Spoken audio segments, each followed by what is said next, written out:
New directions in foreign policy. In one important area, Wilson chose not to answer the trumpet call of the boom losers. In contrast to Roosevelt and even Taft, Wilson recoiled at first from an aggressive foreign policy, hating imperialism. He was repelled by TR's big stickism. Suspicious of Wall Street, he detested the so-called dollar diplomacy of Taft. In office only a week, Wilson declared war on dollar diplomacy. He proclaimed that government would no longer offer special support to American investors in Latin America and China. Shivering from this Wilsonian bucket of cold water, American bankers pulled out of the Taft-engineered Six-Nation loan to China the next day. U.S. Marines in Haiti, 1919. The United States sent the Marines to Haiti in 1915 to protect American economic interests. They remained there for 19 years. In similarly self-denying vein, Wilson persuaded Congress in early 1914 to repeal the Panama Canal Tolls Act of 1912, which had exempted American coastwide shipping from tolls and thereby provoked sharp protests from injured Britain. The president further claimed, and with the anti-imperial song of Bryan and other Democrats when he signed the Jones Act in 1916. It granted the Philippines the boon of territorial status and promised independence as soon as stable government could be established. Wilson's racial prejudices, however, made it difficult for him to anticipate anything other than a long political tutelage for the Filipinos. Indeed, it was not until July 4, 1946, 30 years later, did the United States accept Philippine independence. So, one thing you want to understand here is these first three paragraphs discuss that, of course, compared to Taft and as well as Teddy Roosevelt, Woodrow Wilson is much more against imperialism. And this is evident through him declaring that he's not going to give financial assistance to some of those American businesses overseas, and as well as the Jones Act, which is granting territorial status and independence to the Philippines. However, he, of course, being racist, Woodrow Wilson he didn't believe that this would happen anytime soon. So the idea of imperialism is bad, and he does things such as the Panama Tolls Act, right, which is not benefiting Americans. But in general, he's kind of against imperialism. So that's how his foreign policy stands so far. Political turmoil in Haiti soon forced Wilson to eat some of his anti-imperialist words. The climax of this order came in 1914 and 1915, when an outraged populace literally tore to pieces the brutal Haitian presidents. In 1915, Wilson reluctantly dispatched Marines to protect American lives and property. They remained for 19 years, making Haiti an American protectorate. In 1916, he stole a page from Roosevelt's corollary to the Monroe Doctrine and concluded a treaty with Haiti, providing for U.S. supervision of finances and the police. In the same year, he sent the leather-necked Marines to quell riots in the Dominican Republics and at the debt-cursed land under the shadow of the American Eagle's wings for the next 8 years. In 1917, Wilson purchased from Denmark the Virgin Islands, the West Indies, tightening the grip of Uncle Sam in these shark-infested waters.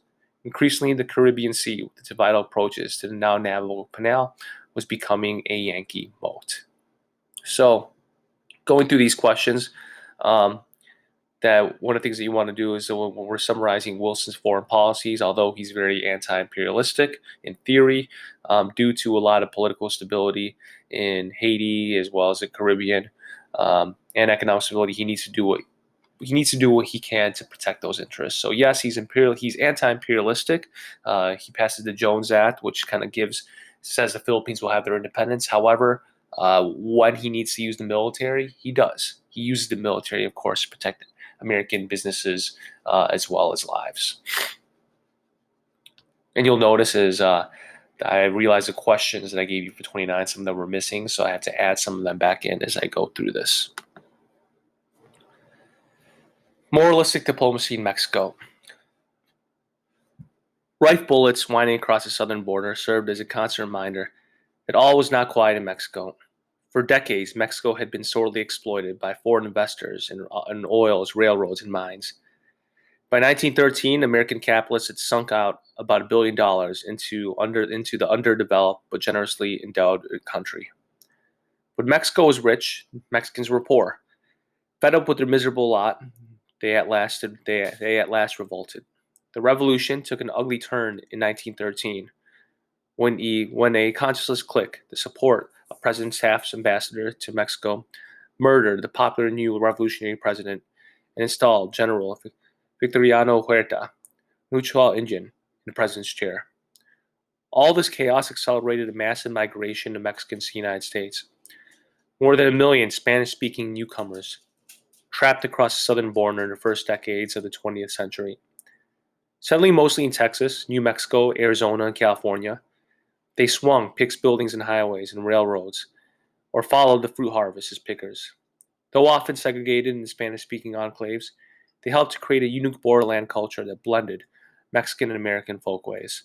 So you want to understand these two paragraphs here is due to a lot of stability that was going on in Mexico during this time. You're getting people that are, of course, immigrating to Texas, New Mexico, Arizona, and California. The revolutionary bloodshed also menaced American lives and property in Mexico. Cries for intervention burst from the lips of American jingos. Prominent among those chanting for war was influential chain newspaper publisher William Randolph Hearst, whose views presumably were colored by his ownership of a Mexican ranch larger than Rhode Island.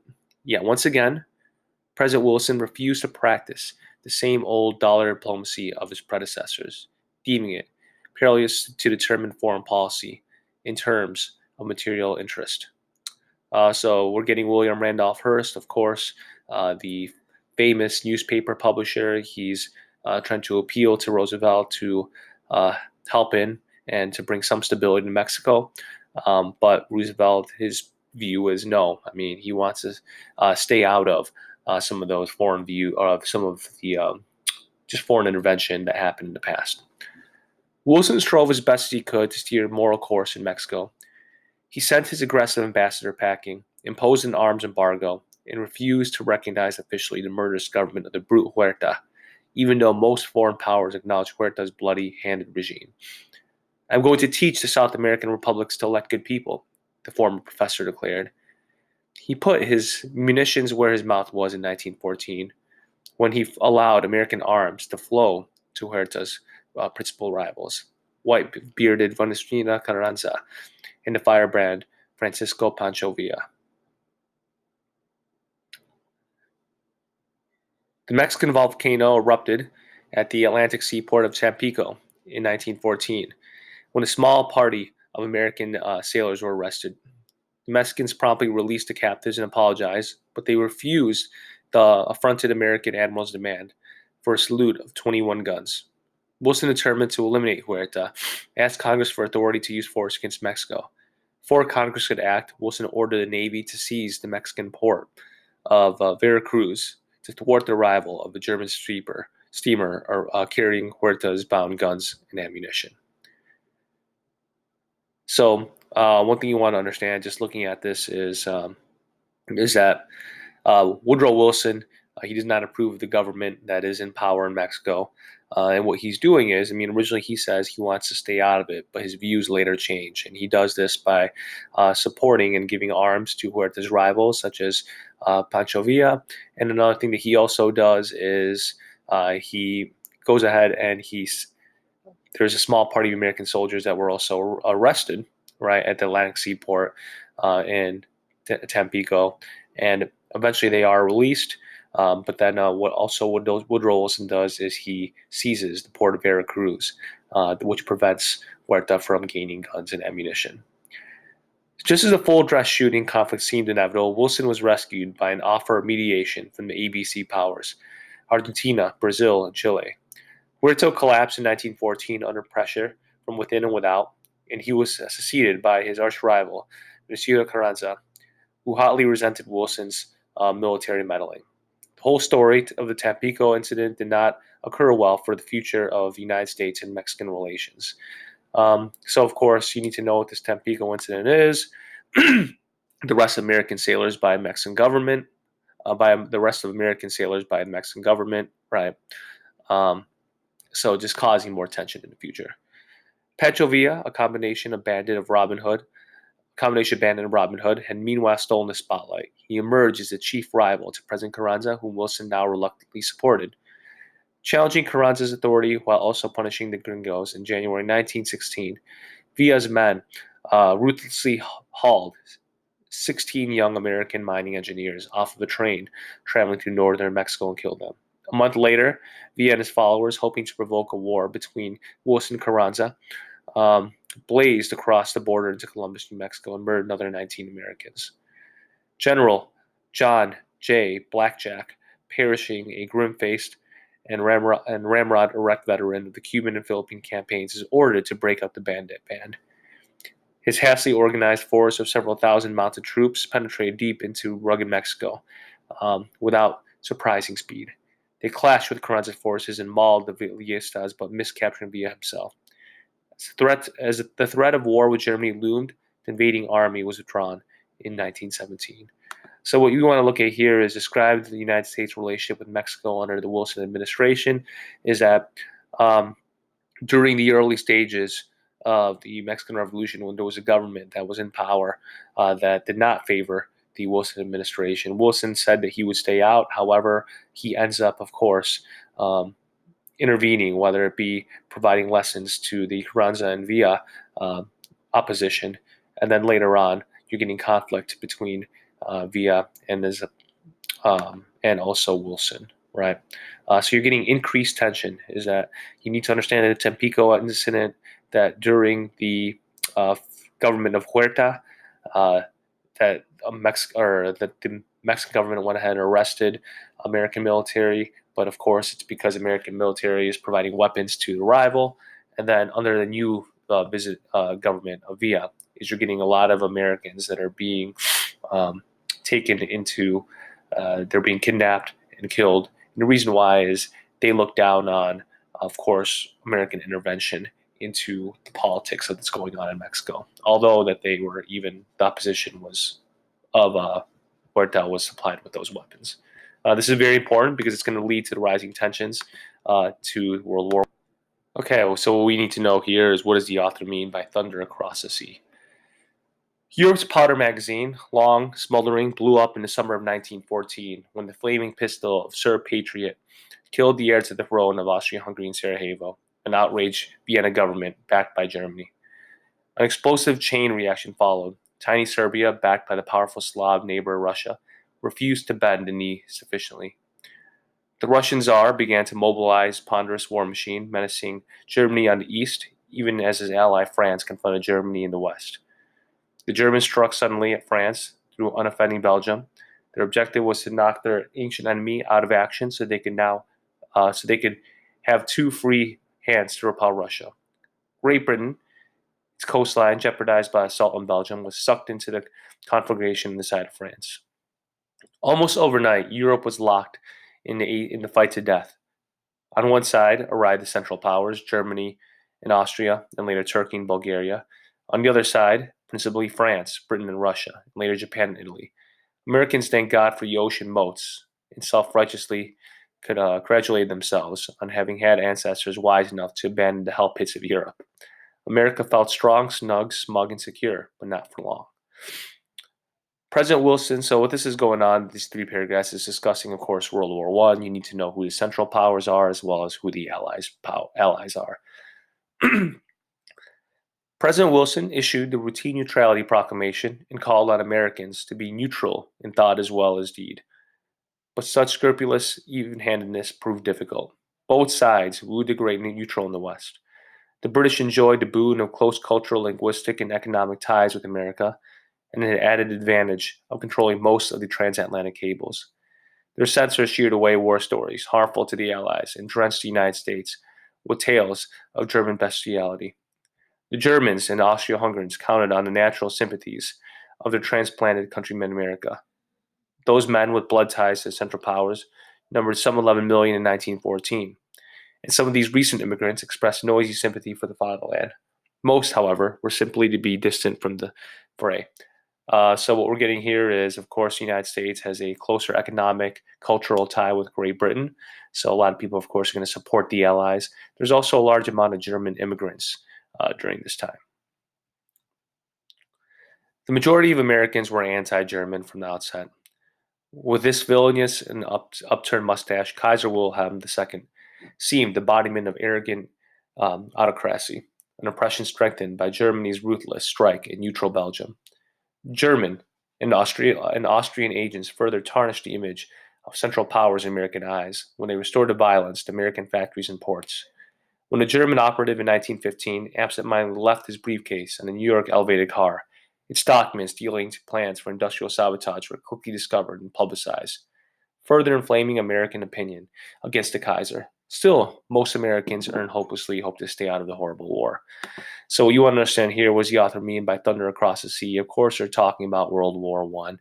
What you want to understand is from that section that we just read is that Americans tend to support Great Britain, and there would be a lot of anti-German sentiment. There would be people that would be against German immigrants as a result of this war. America earns blood money. When Europe, burst into flames in 1914, the United States was bogged down in a worrisome business recession. But as fate would have it, British and French war orders soon pulled American industry out of the morass of hard times and onto a peak of war-born prosperity. Part of this boom was financed by American bankers, notably the Wall Street firm of J.P. Morgan Company, which advanced the Allies an enormous sum of $2.3 billion during the period of American neutrality. So, which we understand by the prior to 1914, the United States was going through a worrisome recession, a terrible economy, in other words. But of course, Great Britain and France, they need weapons. They need war orders. And of course, this is going to come from the United States. And this chart shows right here is just the amount of exports, amount of goods that we are sending to Great Britain during this time of war. American trade with Germany could legally have rivaled that with the Allies, but the British controlled the sea lanes, and they threw a noose-tight blockade of mines and ships across the North Sea, gateway to American ports. Over the unveiling protests of American shippers, farmers, and manufacturers, the British began forcing American vessels out the high seas into their ports. The harassment of American shipping proved highly effective as trade between Germany and the United States virtually ceased. Hard-pressed Germany did not tamely consent to being starved out. In retaliation for the British blockade in February 1915, Berlin announced a submarine war area around the British Isles. The submarine was a weapon so that new existing international law could be made to fit it. The old rule that a warship must stop and board a merchantman could hardly apply to submarines, which could easily be rammed or sunk if they surfaced. So a couple of things that you want to understand here. In this paragraph, what they're discussing is that the British is controlling the sea lanes. So of course, because they're controlling the sea lanes, they're preventing any goods that are going to Germany. So basically, German and American trade is stopping, right? Harassment of American shipping proved highly effective as trade between Germany and the United States virtually ceased. And then, of course, you're getting the same thing you're getting British and American trade. Germany is going to use submarines to help kind of stop that trade from happening. The cigar-shaped raiders posed a dire threat to the United States, and they're talking about submarines.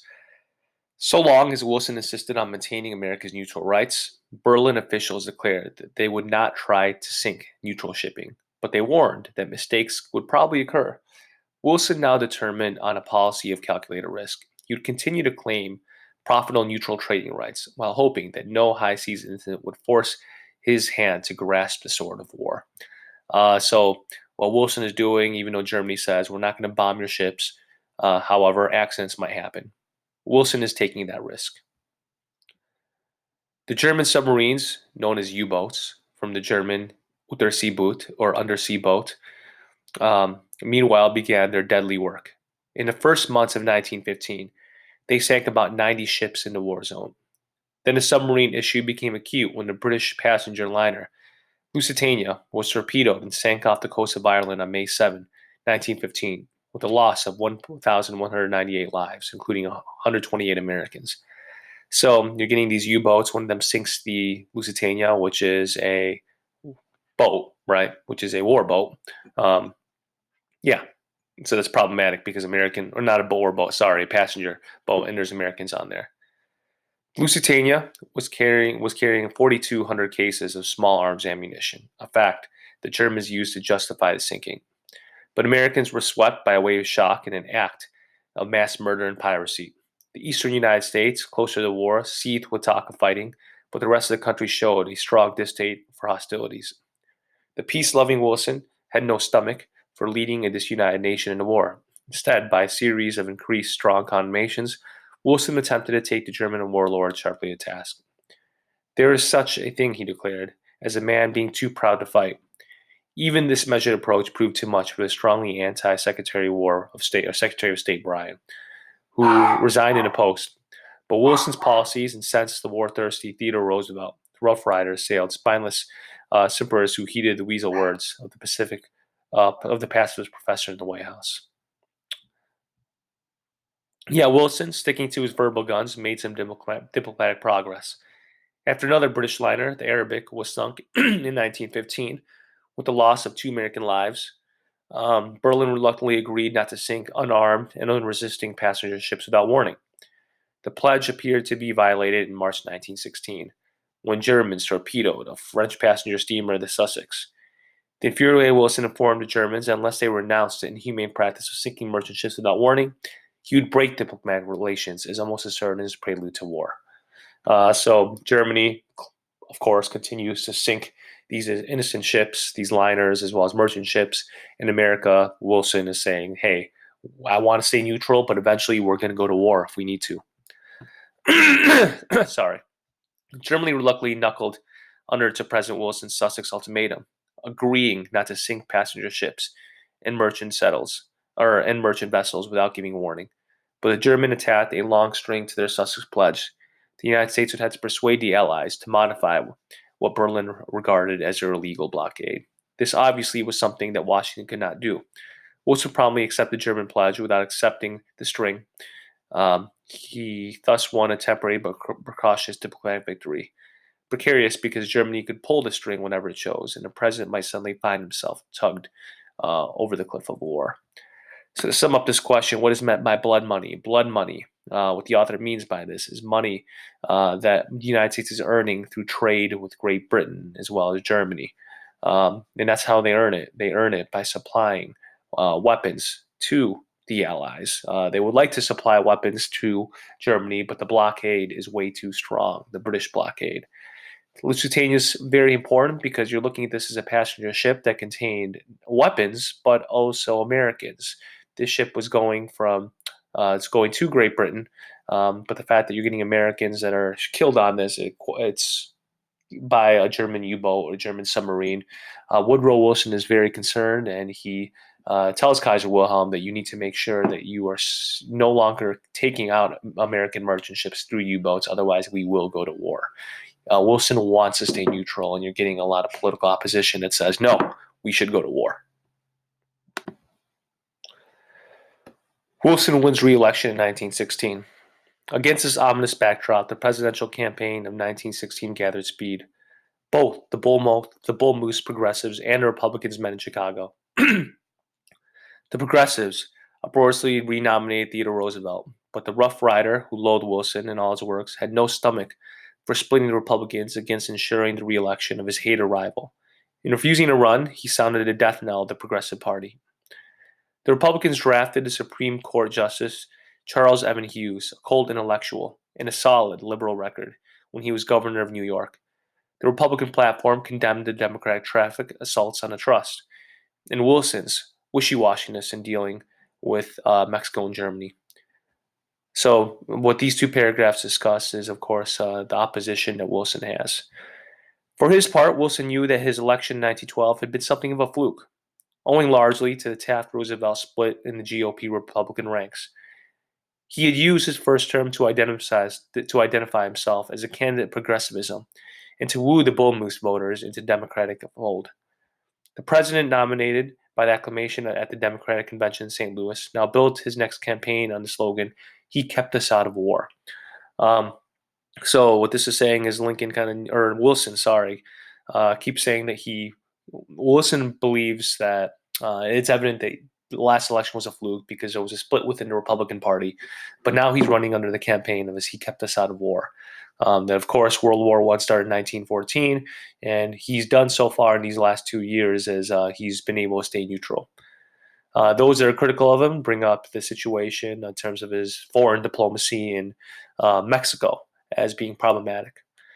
On election day, Hughes swept the East and looked like a surefire winner. Wilson went to bed that night prepared to accept defeat, while the New York newspapers displayed huge portraits of the president-elect, Charles Evan Hughes. But the rest of the country turned the tide.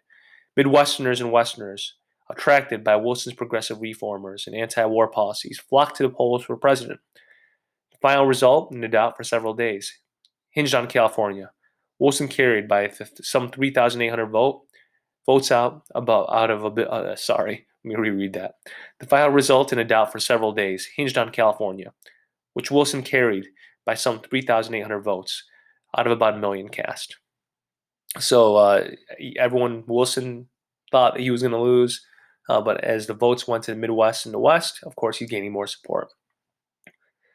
Wilson barely squeaked through with the final vote of 277 to 254 in the Electoral College, and 9.1 million to 8.5 million in the popular column. The pro-labor Wilson received strong support from the working class and from renegade bull losers, whom Republicans failed to lure back into their camp. Wilson himself had not specifically promised to keep the country out of war, but probably enough voters relied on such implicit assurances to ensure the victory. Their hopeful expectations were soon rudely shattered. So the reason why Wilson wins this election is because of his progressive background, right?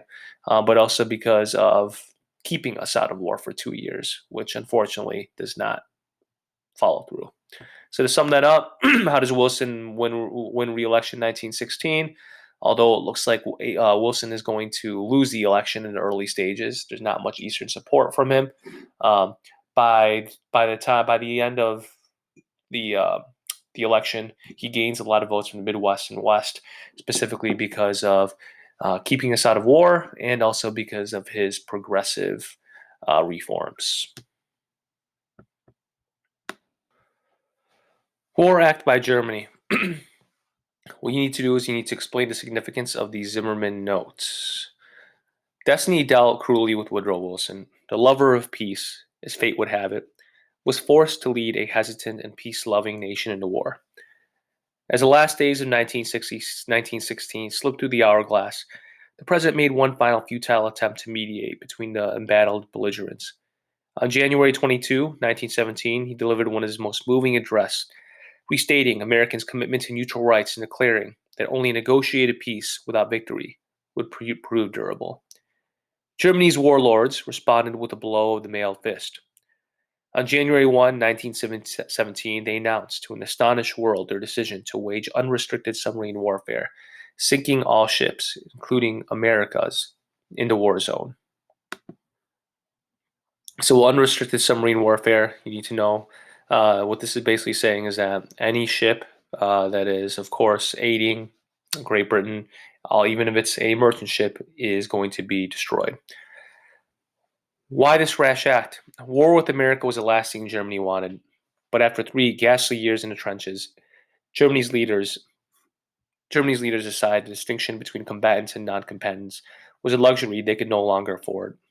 Thus, they jerked on the string that they attached to the Sussex Pledge in 1916, desperately hoping to bring Britain to its knees before the United States entered the war. Wilson, his bluff call, broke diplomatic relations with Germany, but refused to move closer with the German undertook overt attacks against the American lives. To defend American interests short of war, the president asked Congress for authority to arm American merchant ships. When a band of Midwestern senators launched a filibuster to block the measure, Wilson denounced them as a little group of willful men who were rendering a great nation, helpless and contemptible. But their obstruction was a powerful reminder of the continuing strength of American isolationism. So although, Germany calls for unrestricted submarine warfare, Wilson still wants to stay neutral. Meanwhile, the sensational Zimmerman note was intercepted and published on March 1st, 1917, infuriating Americans, especially Westerners. German Foreign Military Arthur Zimmerman had secretly posed a German-Mexican alliance, tempting anti-Yankee Mexico with veiled promises of recovering Texas, Mexico, and Arizona. On the heels of his provocation came the long-dreaded overt acts in the Atlantic, where German U-boats sank 4 unarmed American merchant vessels in the first 2 weeks of March. As one Philadelphia newspaper observed, the difference between war and what we have now is now we aren't fighting back. Simultaneously came the rousing news that a revolution in Russia had toppled the cruel regime of the czars. America could now fight foursquare for democracy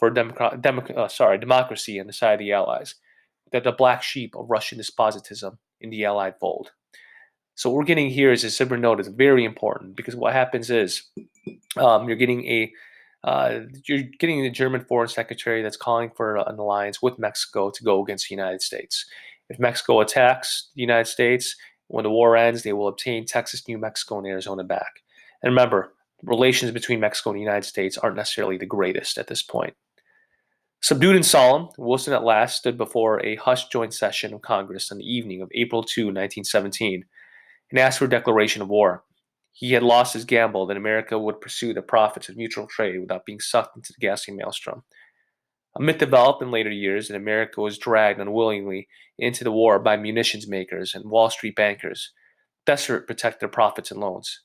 Yet, the weapons merchants and financiers were already thriving, unhampered by wartime government restrictions and heavy taxation. Their slogan might have well been neutrality forever. The simple truth is that British harassment of American commerce had been going on unendurable. Germany had resorted to the mass killing of civilians. The difference was, like that between a gang of thieves and a gang of murderers. President Wilson had drawn a clear, frisky line against the depredations of the submarine. The German High Command, in a last desperate throw of dice, chose to cross it. In a figurative sense, America's war declaration on April 6, 1917, bore the biggest trademark made in Germany. So, of course, what you understand here is we declare war on Germany because of the Zimmermann telegram, but during that Zimmermann telegram, ships continue to be attacked by the U-boats, so that America ends up joining the war. You could read this section on your own that talks about Wilson's idealism enthroned, but I'm going to skip this, looking at Wilson's 14 points. So, of course, the United States enters the war. Wilson quickly came to be recognized as the moral leader of the Allied cause. He scaled a summit, inspiring oratory on January 8, 1918, when he delivered his famed 14 points to address enthusiastic Congress. Although one of his primary purposes was to keep reeling Russia in the war, Wilson inspired all the drooping allies to make mightier efforts and demoralize the enemy governments by holding out alluring promises to their dissatisfied minorities. So what he's doing is he's trying to promote peace. The first 5 of the 14 points were broad in scope. A proposal to abolish secret treaties. So this is all going at the conclusion of war, right? The book goes on later on to talk about the war front and everything, but the first 5 of the 14 points were broad in scope. A proposal to abolish secret treaties, please liberals of all countries. Freedom of the seas, appeal to the Germans as well as to the Americans who distrusted British sea power. A removal of economic barriers among nations had long been the goal of the liberal internationalists everywhere. A reduction of armaments burdens was gratifying to taxpayers in all countries. An adjustment of colonial claims in the interests of both native peoples and the colonizers were reassuring to the anti-imperialists. Indeed, Wilson's pronouncement about colonies was potentially revolutionary. It helped to delegitimize the old empires and opened the road to eventual national independence for millions of subject peoples. So this is talking about Wilson's points is how he wants to bring peace into the world, right? All of these things and points are appealing to all countries. Other points among the 14 proved to be less seductive, proved to be no less seductive. They held out the hope of independence to oppressed minority groups such as the Poles, millions of whom lay under the heel of Germany and Austria-Hungary. An international organization that Wilson dreamed would provide a system of collective security. Yet Wilson's appealing points, though raising hopes the world over, were not everywhere appalled. Certain leaders of the Allied nations with an eye to territorial booty were less than enthusiastic. Hard-nosed Republicans at home grubbed, and some of them openly mocked the 14 commandments of God Almighty Wilson. So while Wilson's 14 points are trying to promote world peace, of course, if you're a country that's very land hungry, you're against it. All right. At the same time, you're also looking at Republicans at this point that were more for imperialism, were against it as well. Manipulating minds and stifling dissent. So for this section, you need to know what policies were passed at home during the home front during the time of war. Mobilizing people's minds for war, both in America and abroad, was an urgent task facing the Washington authorities. For this purpose, the Committee of Public Information was created, headed by brash journalist George Creel. His job was to sell America on the war, to sell the world on Wilsonian war aims. Creel's organization, employing some 150,000 workers at home and overseas, proved that words were indeed weapons. It sent out an army of 75,000 Minutemen, often longer winded than that, who delivered countless speeches containing much of the patriotic pep. Committee of Public Information, what you understand by George Creel, was to use propaganda to support the war. So that's one of the policies that were passed at the home front. Creel's propaganda took varied forms. Posters were splashed on billboards in the battle defenses as artists rallied to the colors. Millions of leaflets and pamphlets, which contained the most pungent Wilsonisms, were showered like confetti upon the world. Hang the Kaiser movies, carrying such titles, The Kaiser, The Beast of the Berlin, and To Hell with the Kaiser, revealed the helmeted Hun at his bloodiest, arm-waving conductors by thousands in huge audiences, in songs that poured scorn on the enemy and glorified the boys in uniform. The entire nation, catching the frenzied spirit of the religious revival, burst into song. This was undoubtedly America's singingest war. Most memorable was George M. Cohan's spinal tingling over there. Over there, send the word. Send the word over there. The Yankees are coming. The Yankees are and the Yanks are coming. The drums rum-tumming everywhere. Creel typified American war mobilizations, which relied more on passion and voluntary compliance than on formal laws. But he oversold the ideals of Wilson and led the world to expect too much. When the president turned to be a mortal and not a god, the resulting disillusionment at home and abroad were disastrous. Patriotic fever also had a darker side.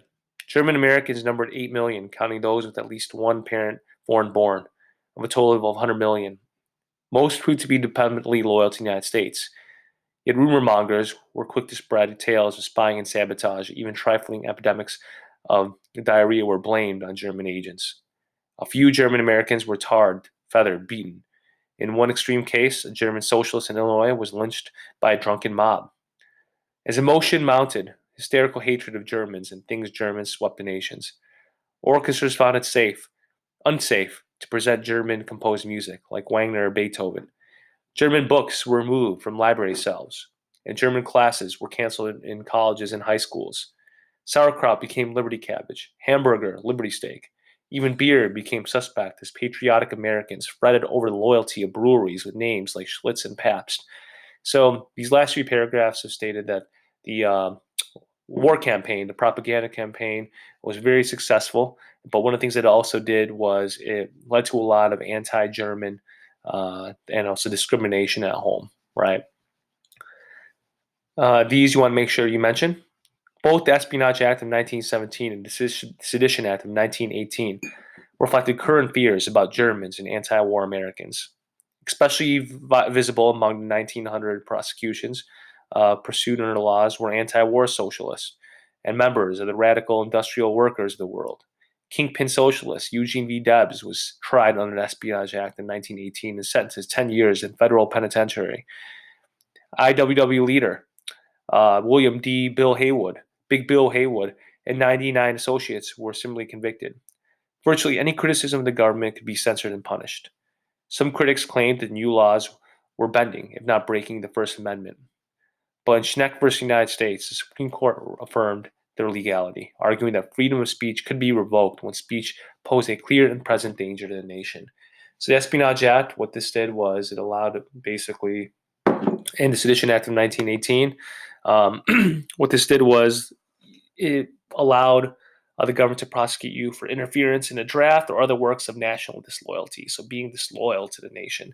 So even speaking negatively, right, would could lead to your punishment. And you're getting people such as Debs, Haywood, that were punished for this. And people would say, is this against free speech? Well, under Schneck versus United States, they said that that could be suspended during times of war when they see someone as clear and present danger.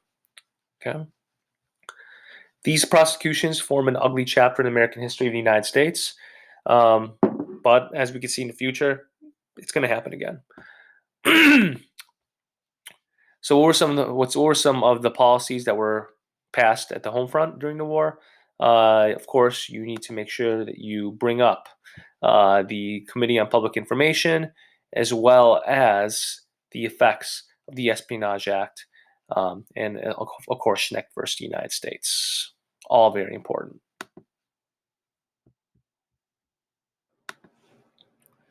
Forging a war economy. So these next two sections are going to be combined. You need to understand how the economy changes during times of war. Victory was no foregone conclusion, especially since the Republic, despite ample warning, was caught flat-footedly unready for its leap into global war. The pacifist Wilson had only blatantly backed some mild preparedness measures beginning in 1915. It would take a Herculean effort to marshal America's daunting but organized resources and throw them into the field quickly enough to bolster the Allied war effort. Towering obstacles confronted economic mobilizers. Sheer ignorance was among the biggest roadblocks.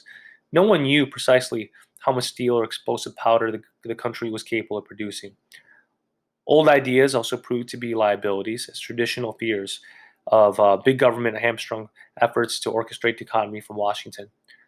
The largely voluntary character of economic war organization testified to ocean and salty America's safe distance from fighting, as well as a still modest scale of government powers in the progressive era republic. Late in the war, after some bristling political battles, Wilson succeeded in imposing some order on this economic confusion. In March 1918, he appointed a lone eagle stock speculator, Bernard Baruch, to head the War Industries Board. Although the board had only feeble powers, he was disbanded just after minutes of the armistice. It set a precedent for the federal government to take a central role in economic planning in moments of crisis. So this War Industries Board is very important. You want to make sure you understand this because what it's doing is it's affecting the economy. It's basically setting production quotas, allocating raw materials, pushing companies to increase efficiency and eliminate waste during times of war because they want to make sure all those resources are going to the war effort. So War Industries Board is a must to know. As a larger democracy, America had to feed itself and its allies. Herbert C. Hoover, the Quaker humanitarian head of the Food Administration, shared his fellow war administrators' preference of relying on voluntary compliance rather than compulsory edicts. He deliberately rejected issuing ration cards, a practice used in Europe. Instead, he waged a whirlwind propaganda campaign through posters, billboards, newspapers, pulpits, and movies. To save food for export, Hoover proclaimed wheatless Wednesdays and meatless Tuesdays, all on a voluntary basis. Even children, when eating apples, were urged to be patriotic on the core. The country soon broke out in a rash of vegetable victory gardens. Thanks to the fervent patriotic wartime spirit, Hoover's voluntary approach worked.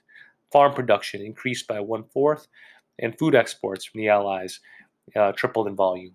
Hoover's methods were widely imitated in other war agencies. So Herbert C. Hoover, when you're looking at the Food Administration, which he's head of, what he ends up doing is he changes the economies while he's not using rationing like the way Europe is. And rationing is that you're limiting the amount that people could actually purchase of goods. He's using propaganda to kind of convince people that they should be engaged in these activities. Congress severely restricted the use of foodstuffs for manufacturing alcoholic beverages, and the war-spawned mood of the self-denial helped accelerate the wave of prohibition that was sweeping the country. Many leading brewers were German-descended, and this taint made the drive against alcohol all the more popular. The reformers of a saloonless nation was finally achieved temporarily in 1919 with the passage of the 18th Amendment Act prohibiting all alcoholic drinks. So you want to understand about this paragraph is alcohol becomes illegal in 1919, and one of the reasons why is a lot of the brewers, people that create beer, were German. As prohibition indicated, despite the Wilson's administration preference for the voluntary means of mobilizing the economy over the course of the war, the federal government expanded its size and power. The War Industries Board eventually issued production quotas, allocated raw materials, and set prices for government purchases. Following the unscheduled traffic snarls in late 1917, Wilson took over the railroads. Time itself became under Uncle Sam's control when the entire country was ordered to observe daylight saving times to extend the workday to save on fuel. So overall, what you understand about this paragraph is Country takes over the railroads. Daylight saving times also passed to extend the workday. This happens so we could save fuel, right? So we could use the fuel for war. So in this section, what you want to understand when it goes back to the question of how did the economy change during wartime, the War Industries Board was created to help regulate the economy and to become more efficient for the war. Herbert C Hoover, right? What he does is with the Food Drug Administration or the Food Administration, they're kind of convincing people uh, to save their goods for the war effort, right? And then, of course, you're getting the 18th Amendments passed, prohibits alcohol. No more. Economically, you can no longer buy alcohol because, hey, that's a German thing to do, right? Is to buy alcohol. Workers in wartime. Workers in wartime. Spurred by the slogan, labor will win the war, American workers sweated their way to victory. In part, they were driven by the War Department's work or fight rule of 1918, which threatened any unemployed male without being immediately drafted. A powerful discouragement to go on strike. But for the most part, the government tried to treat labor fairly. Samuel Gompers and the AFL totally loyally supported the war and were rewarded for it. At the war's end, the AFL had more than doubled its membership to over 3 million. In the most heavily unionized sectors, coal, mining, manufacturing, and transportation, real wages had risen more than 20% before pre-war levels. So a couple of things is um, people were less likely to go on strike because if you did, you could be drafted for the war if you were unemployed. But Samuel Gompers and the American Federation of Labor, they showed their support of war, and by the end of the war, their wages had increased by more than 20%. Yet, labor still harbored grievances and provoked unrest. Federal recognition of the right to organize eluded labor's grasp. While wartime inflation threatened to eclipse wage gains, 6,000 strikes, several bloody, broke out in the war years. The radical anti-war industrial workers of the world, known as Wobblies and sometimes derided as the I Won't Works, engineered some of the most damaging industrial sabotage, and not without reason. Transient laborers in such industries as fruit and lumber, the Wobblies were victims of some of the shabbiest working conditions in the country. In 1919, the greatest strike in American history rocked the steel industry. More than 250,000 of steel workers walked off their jobs to force employers to recognize their right to bargain collectively. The steel companies refused to negotiate and brought 30,000 African American strikebreakers to keep the mills running. After bitter confrontations that left more than a dozen workers dead, the strike collapsed and the grievous setback that crippled the union movement more than a decade. So there were still strikes that exist, especially during some of the times of war, right? During the time of war. The black workers who entered steel mills in 19 were but a fraction of 10,000s of Southern blacks drawn to the north by the magnet of the war industry employment. These migrants made up small beginning scales of the Great Migration, a northward trek that would eventually lead to massive proportions. Their sudden appearance in previously all-white areas sometimes sparked interracial violence. An explosive riot in East St. Louis, Illinois, in July 1917 left 9 whites and at least 40 blacks dead. An equally gruesome race riot ripped through Chicago in 1919, triggered by an incident at a bathing beach that followed years of tension between white working class residents and African Americans, toiling as strike breakers in meatpacking industries. 15 whites and 23 blacks were killed, nearly 2 weeks of terror. So going back, what you want to understand is going back to the question here of how did the economy change during wartime?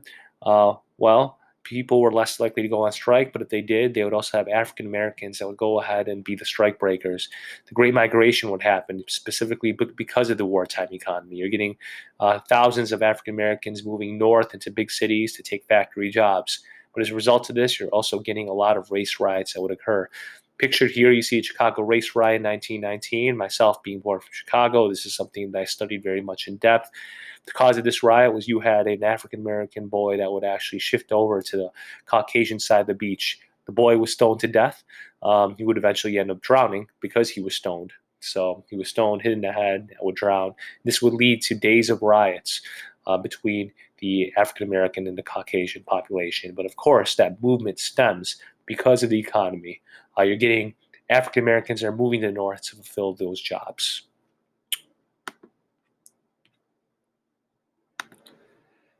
Suffering until suffrage. Women also headed the call of patriotism and opportunity. Thousands of female workers flooded into factories and fields, taking up jobs vacated by men who left the assembly line for the front line. But the war split the women's movement deeply. Many progressive era feminists were pacifists, inclined to oppose the participation of both America in the war and women in the war effort. This group found a voice in the National Women's Party led by Quaker activist Alice Paul, which demonstrated against Kaiser Wilson, the marches against the hunger strikes.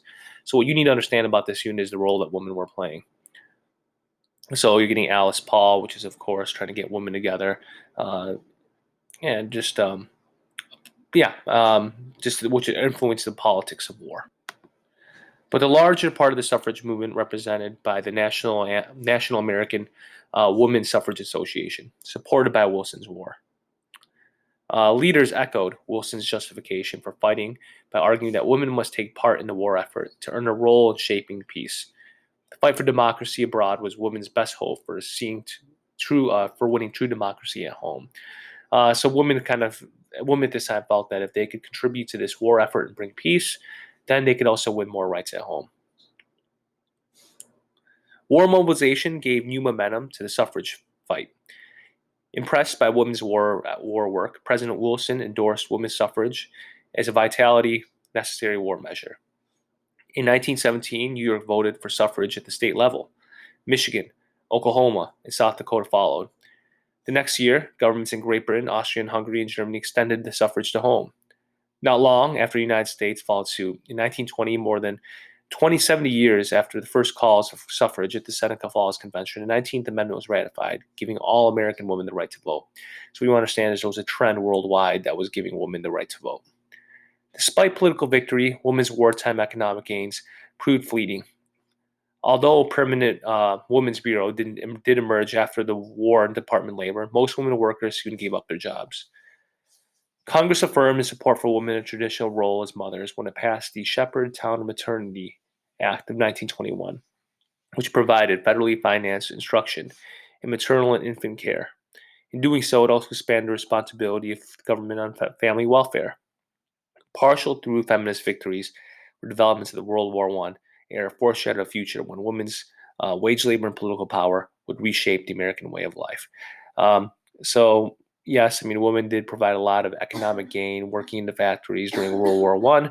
Although some of those jobs were taken away after the war, there were some rights that were won, such as the Shepherd-Town Maternity Act, which gave more federal welfare to families, specifically women, in terms of maternal and infant health care.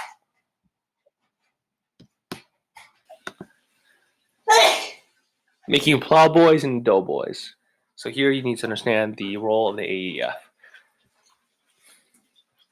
Most citizens at the outset did not dream of sending a mighty force to France, assuming American naval power and material would suffice. But in April and May of 1917, the European associates confessed that they were scraping the bottom not only of their money chests, but more ominously, of their manpower barrels. A huge American army would have to be raised, trained, and transported, or the whole Western Front would collapse. And America's army was hardly huge.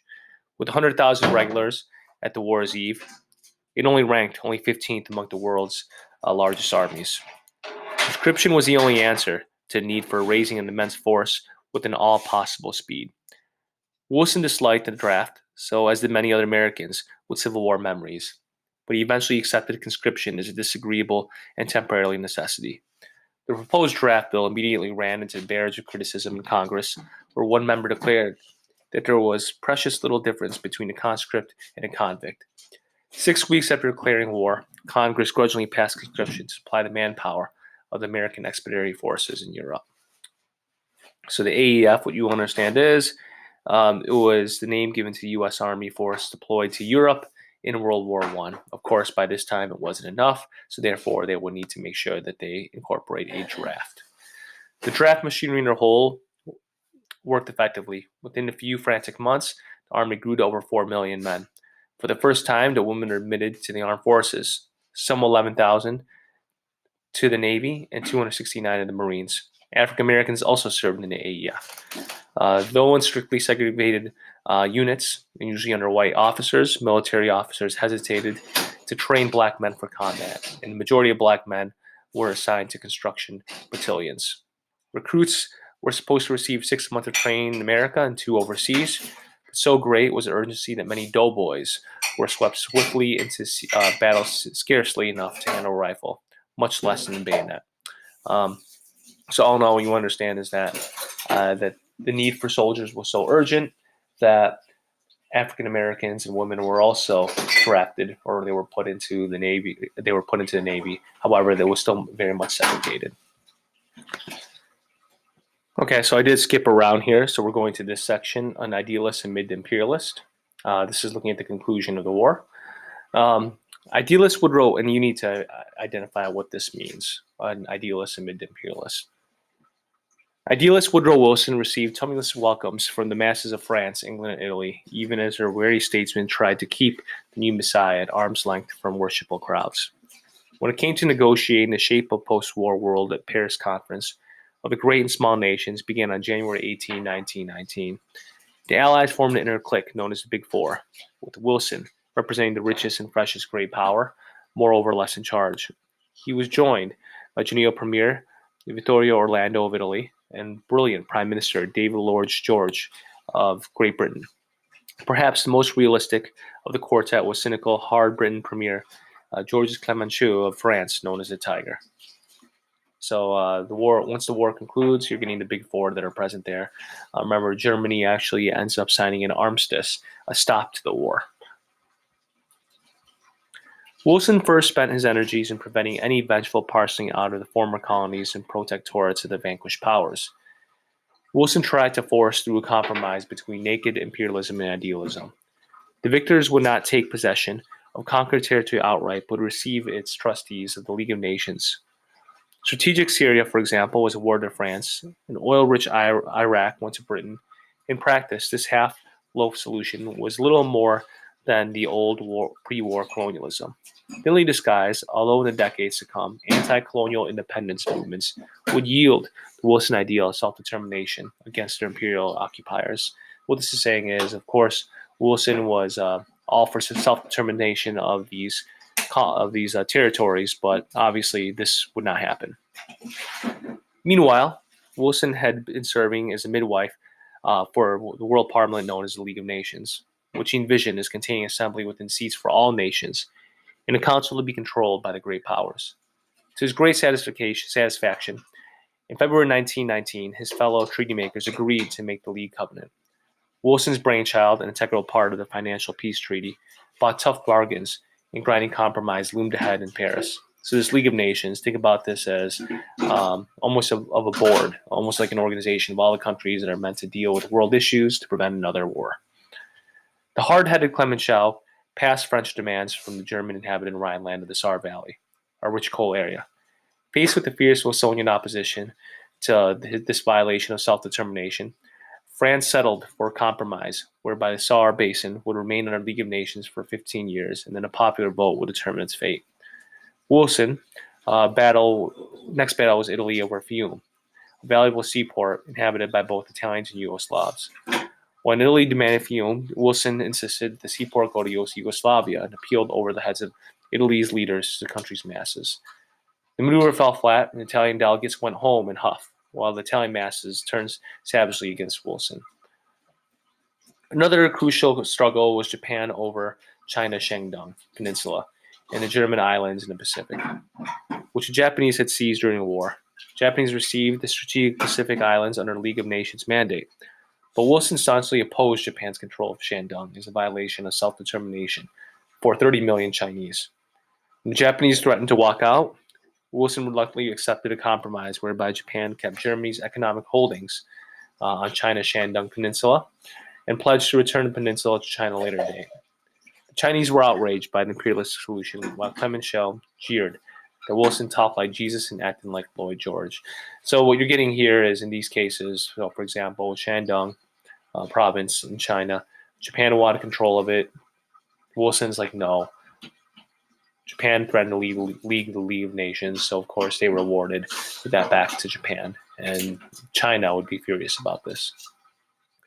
A completed Treaty of Versailles. So the Treaty of Versailles, you're looking at this as the end of World War II. After more weeks of wrangling, also handed Germans in 1919, almost literally to the point of the bayonet.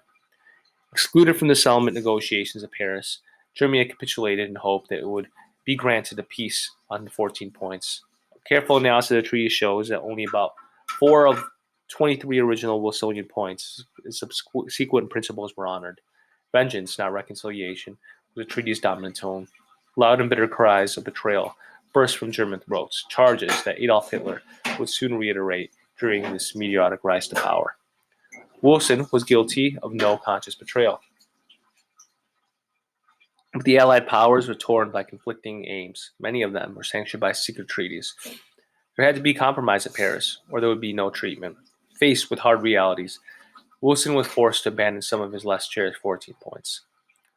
So all in all, what you want to understand here is the Treaty of Versailles. This was meant to really punish Germany, punish them hard, and that would go against Wilson's 14 points. You also want to know about Japanese occupation of Shandong. Wilson's against it because of the idea of self-determination. That would also go against 14 points. So to sum this up, an idealist and mid imperialist is Wilson's ideal is to bring peace into the world through his 14 points. But of course, he's amongst imperialists, Great Britain, France, Japan. They all want something from their own for themselves. And this is less than ideal for Wilson. So in short, an idealist among the imperialists is Wilson is the only one that's trying to bring peace with a group of imperialist leaders. This section, I'm not going to read it to you guys. I think if you could read it on your own, you understand here is Wilson battles for ratification. What this means is he's trying to, of course, get his 14 points approved by Congress. He wants to join the League of Nations, but of course, you need to understand the different arguments that Congress has for why they don't want the United States to be part of the League of Nations. And of course, they don't allow this to happen. So, United States being one of the big four, they are not part of the League of Nations, right? Even though Wilson is the one that goes ahead and proposes it.